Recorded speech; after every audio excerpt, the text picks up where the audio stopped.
प्यारे बच्चों नमस्कार। कैसे हैं आप सभी? उम्मीद करता हूं आप सभी अच्छे होंगे। प्यारे बच्चों, आज हम आपके लिए दो प्रश्न लेकर आए हैं, बहुत ही जबरदस्त, दो बोर्ड एग्जाम में बार बार पूछे जा रहे हैं। और बेटा ऐसे वैसे नंबर से नहीं, ये दोनों ही प्रश्न अलग अलग आएंगे और बेटा 4-4 नंबर के बोर्ड एग्जाम में पूछे जाएंगे। तो प्यारे बच्चों, आज हम इन्हीं प्रश्नों को बहुत ही सरल तरीके से समझाने का पूरा प्रयास करेंगे। प्यारे बच्चों, अगर वीडियो अच्छे लगे तो लाइक करना, जो छात्र चैनल पर नए हुए चैनल को जरूर सब्सक्राइब कर लें और बेल आइकन को भी प्रेस कर लें, जिससे आने वाली वीडियो नोटिफिकेशन समय समय पर मिलता रहे। तो प्यारे बच्चों, सबसे पहले हम इस पहले प्रश्न से वीडियो को शुरू करेंगे।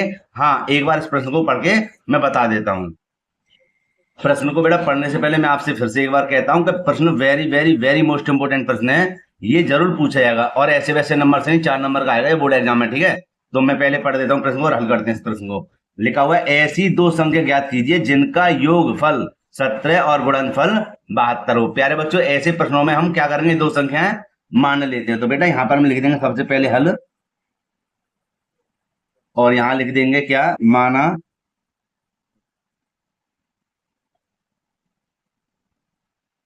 पहली संख्या, माना पहली संख्या बराबर x, दूसरी संख्या y। ठीक है। अब देखो प्रश्न के आधार पर इसको हल करेंगे। यहां लिख देंगे क्या, प्रथम शर्त।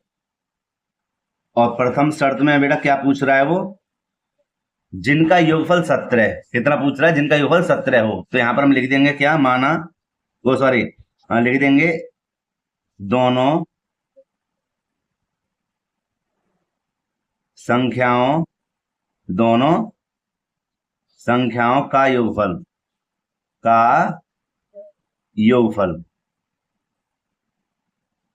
17। कितना है, 17। तो दो संख्या कौन सी हमारे पास, एक x है एक y है, इनका योगफल कितना है, 17। अब देखो बेटा यहाँ पे ध्यान देना, ये बन गया हमारा समीकरण नंबर 1। लेकिन यहाँ पर कहता है गुणनफल 72 हो। जब योगफल या अंतर हो और एक लेकिन यहाँ पर गुणनफल हो, तो ऐसी स्थिति को यहाँ पर हम क्या करेंगे, इस y के मान को पक्षांतर कर देंगे। क्यों?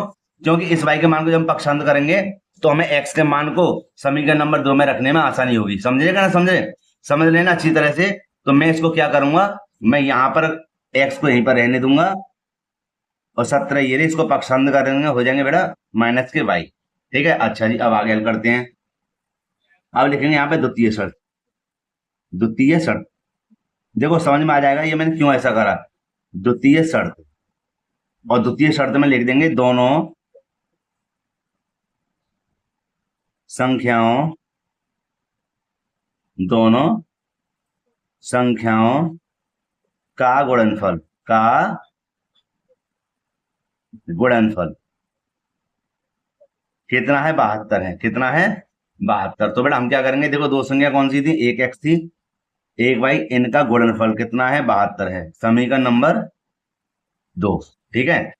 अभी बनाना चाहो बना लो, अन्यथा ऐसे कर लो। देखो ऐसे एक्स वाई बराबर 72, अब कर लो समीकरण नंबर 2। ठीक है, इसको काट दो, कोई बात नहीं है। लेकिन इस x का मान अब हमें समीकरण नंबर 2 में रखना है। तो देखो कैसे करेंगे, यहां लिख देंगे समीकरण 1 से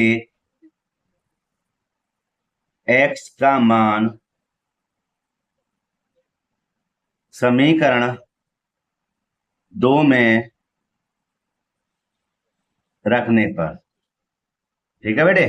तो देखो समीकरण नंबर 2 में कैसे रखेंगे कि पहले समीकरण नंबर 2 लिख देते हैं, x और y बराबर 72। ठीक है। इसके जगह पर लिख देंगे 17 माइनस के y। तो बेटा यहां पर समझना, अब 17 माइनस के y कहां पर लिख दिया, x के स्थान पर। अब देखो यहां पर अलग संख्या तो लगा देंगे कोष्टक, और y बराबर 72।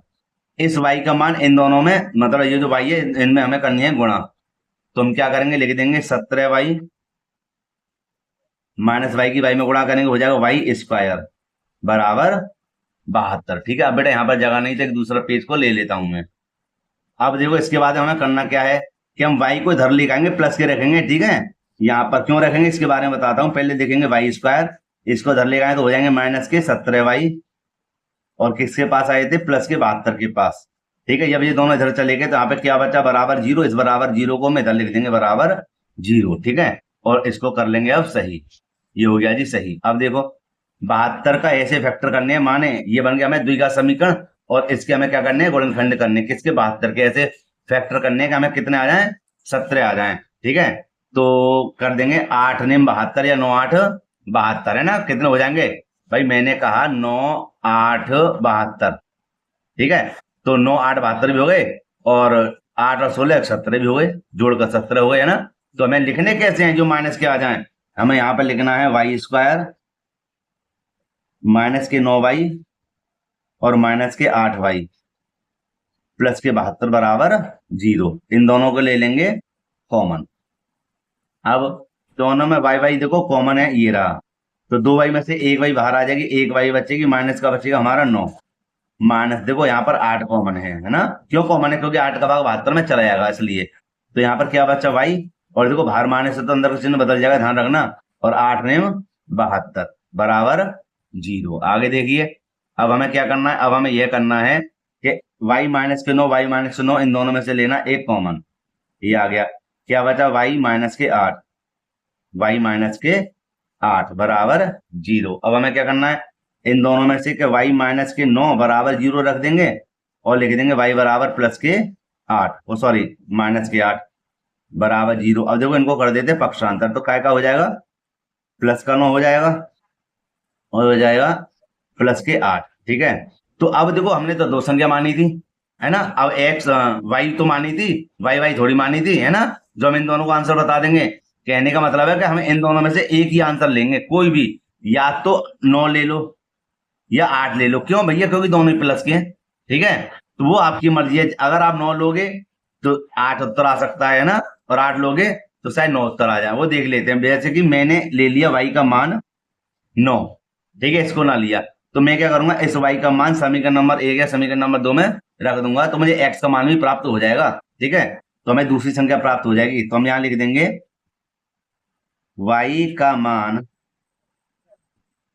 समीकरण 1 में रखने पर,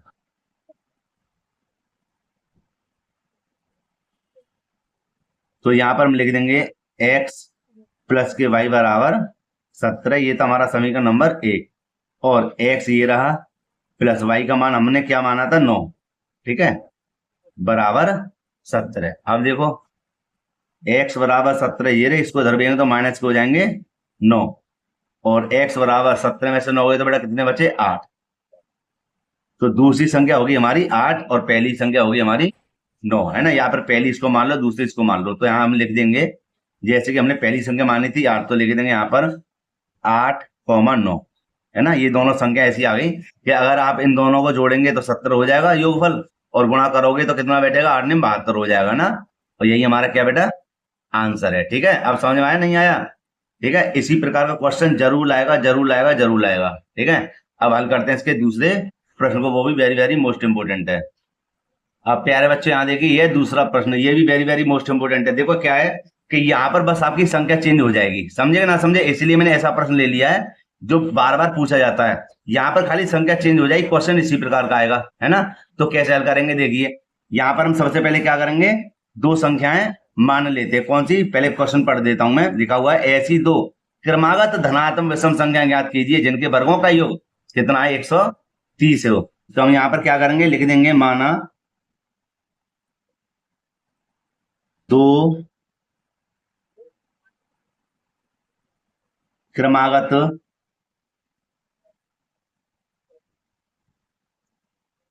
विषम संख्या, विषम संख्या, है ना, 130 है। वो सॉरी, दो क्रम विषम संख्या कौन सी है, सॉरी सॉरी, एक x मान लेते हैं और एक मान लेते हैं x प्लस के 2, ध्यान और कहीं था इसलिए माफी चाहता हूं, ठीक है। 130 लिख दिया। तो ये हमने दो संख्या मान ली विषम संख्या। अब देखो इसके आगे क्या करेंगे, हम सीधे लिखेंगे प्रश्नानुसार। क्या लिखेंगे, प्रश्नानुसार। तो ऐसी दो क्रमागत धनात्मक विषम संख्या ज्ञात कीजिए जिनके वर्गों का योग, किसका वर्गों का योग 130 हो। तो हमने ये संख्या मानी है, एक x मानी है और एक मानी है x प्लस के 2, ठीक है। इनके वर्गों का योग 130 हो, समझे ना समझे, समझ गए ना, इस प्रकार, है ना। अच्छा जी, दोबारा देख लो कि हमने दो क्रमागत विषम संख्या मान ली, एक x और एक प्लस के 2, इनके वर्गों माने स्क्वायर, का योग माने जोड़ कितना 130 हो। इसको बेटा सरल करना है बस। यहां पर हम लिख देंगे क्या, एक्स स्क्वायर प्लस ये बनता हमारा ए प्लस बी का होल स्क्वायर, तो ये हो जाएगा हमारा क्या ए स्क्वायर, समझ लेना, बी स्क्वायर प्लस के 2 AB बराबर 130। ठीक है, मैंने ए प्लस बी के होल स्क्वायर के द्वारा इसको खोल दिया। अब देखो एक एक्स स्क्वायर और एक एक्स स्क्वायर कितना हो जाएगा, 2x स्क्वायर हो जाएगा, प्लस के 2 दूनी 4 और प्लस के 2 दूनी 4x हो जाएंगे बेटा यहाँ पर बराबर 130। सरल करेंगे 2x स्क्वायर, इसके बाद में प्लस के 4x ले लेते हैं, ठीक है, और फिर ले लेते हैं क्या प्लस के 4, इसको दर भेजेंगे तो माइनस के 130 बराबर 0। ठीक है, आगे बेटा हल करते हैं क्या कि सबसे पहले लिखेंगे 2x स्क्वायर प्लस के 4x, अच्छा 130 में से 4 गए तो माइनस के कितने बचेंगे 126 बराबर 0। सब में देखो 2 का भाग जा रहा है तो 2 को ले लेंगे बाहर, क्या बचेगा 2 एकम 2, 2 दूनी 4 है ना, और 2 छिक्के 12, सही है ना, 2 छिक्के 12 और 2 तिया 6 बराबर 0। यहां पर देख लेते हैं कि जब 2 कॉमन ले लिया तो 2 का भाग 0 में लाएंगे तो 2 खत्म हो जाएंगे, क्या आएगा एक्स स्क्वायर प्लस के 2x और 63। अब हमें क्या चाहिए, हमें चाहिए 63 के ऐसे वेक्टर करने हैं कि हमें कितने मिल जाएं, 2 मिल जाएं। तो बताइए क्या हो सकता है भाई, 63 को अगर तोड़ें जो 2 आ जाए, बताओ क्या होता है, 9 7 63, 9 में से 7 आएंगे तो कितने बचेंगे 2 बचेंगे। यहां बता दूं 9 7 63, सही है ना भाई, 9 में से 7 आएंगे तो कितने बचेंगे 63 ही, 2 बचेंगे और 63 भी आ गए। तो हम लिखेंगे कैसे, यहाँ लिख देंगे एक्स स्क्वायर प्लस के 9, प्लस के लेंगे 9 और माइनस के लेंगे 7, भाई 9 में से 7 आएंगे जब तो प्लस के 2 बचेंगे। ठीक है, ये रहा, दोनों में क्या कॉमन है बताओ, ये 2 2 तो हमने ले लिया अलग, दोनों में क्या कॉमन है, दोनों में कॉमन है हमारे x, तो x कॉमन ले लेंगे बाहर, क्या बचेगा 2 में से 1 x बाहर है, 1 x बचा, प्लस के क्या बचा 9, माइनस की देखो 7, क्योंकि 7 का भाग 9 में उसमें 63 में जा रहा है तो x ये रहा, माइनस और माइनस प्लस 7 निम 63 बराबर 0। x प्लस के 9 बेटा ये हो गया कॉमन, और क्या बचेगा x माइनस के 7, x माइनस के 7 बराबर 0। बेटा दूसरे पेज पर इसको हल कर लेते हैं। यह देखिए प्यारे बच्चों, यहां पर हम लिख देंगे x प्लस के 9 बराबर 0, यहां लिख देंगे x माइनस के 7 बराबर 0। x बराबर इसको इधर भेजेंगे तो माइनस के 9 हो जाएंगे और इसको उधर भेजेंगे तो प्लस के हो जाएंगे 7। तो देखो ये तो मान्य नहीं है क्योंकि माइनस में है ना, ये मान्य है, ये हमारा मान है। एक संख्या हमारे पास आ गई कौन सी 7, हमें दूसरी संख्या देखो तो दूसरी संख्या हमने कौन सी मानी थी, दूसरी संख्या